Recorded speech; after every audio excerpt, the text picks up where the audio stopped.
When I awoke, I was, I confess, in a desert. How did I get here? Did I come here on my own? Or was I thrust here against my will? I still am not sure. But I am, as I say, in a very deserted place. Unbearably dry, hot, barren, deserted by all human life. I am, I fear, alone in private, personal suffering. My well-meaning friends don't seem to be of help to me in my current state. I enter the sacred gathering, and I hear their reports of drinking from the river, of resting in the garden, of dancing in the rain. I had a dream. The Lord gave a word. Here's an exciting story. Did you sense His presence? I have been delivered. God is so good. I repented with tears. Jesus urged me to pray for you. I had been among them with stories of my own to tell, right up until... Actually, I'm not sure quite when it stopped, but it seems like it's been weeks, maybe months, since I feel like I've heard from my shepherd. My sheep hear my voice, he says, but I haven't, not lately. And so I find myself, I'm afraid, in this wilderness, being prayed for, but feeling nothing. I scan the horizon and see nothing but more of the nothingness that is right here, indescribably hostile, unwelcoming, dangerous to the soul. I am indeed surrounded by danger, in battle for my very life against the raging wildness within. It seems just yesterday that I was elsewhere, filled with the Spirit, basking in the presence and sensing the pleasure of the Lord. We were walking in the garden together, Him and me. The garden, yes.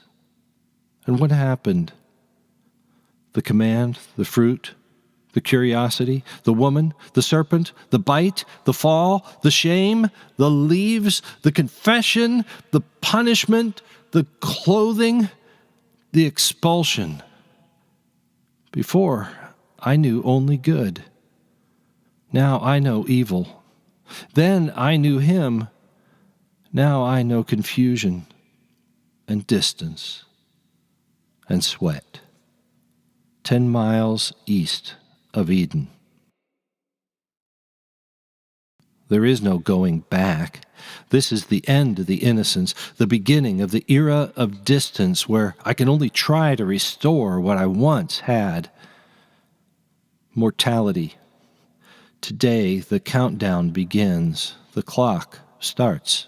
Tick, tick, ticking, heralding my impending death. It wasn't meant to be this way. But from now on, I run on a temporal calendar, trying to outrun my ultimate enemy, death, a living death, a dead man walking. What would it take to return to Eden? Bring a guilt offering? Offer up a sacrifice? Kill 100 sheep? Spill the blood of 1,000 cattle? No, I cannot make this up. The gap must be filled by God Himself. So I wait. More than the watchman waits for dawn, I wait for the end of my morning and the arrival of the sun. My soul longs for the living God. When can I go and meet with God? Wretched man that I am, who will deliver me from this body of death? No, it wasn't meant to be this way. I was crafted and designed to be in fellowship with the Maker. I am my beloved's and He is mine. But is that sense of belonging all in the past and in the future? What about today? Sin has brought me here, just as it has brought billions of others who have gone before and after me. We have each in turn had our personal fall. I'm not alone in my loneliness. Thanks be to God that He has made a way to restore us all to Himself. But it was at a great cost, both to Him and to us.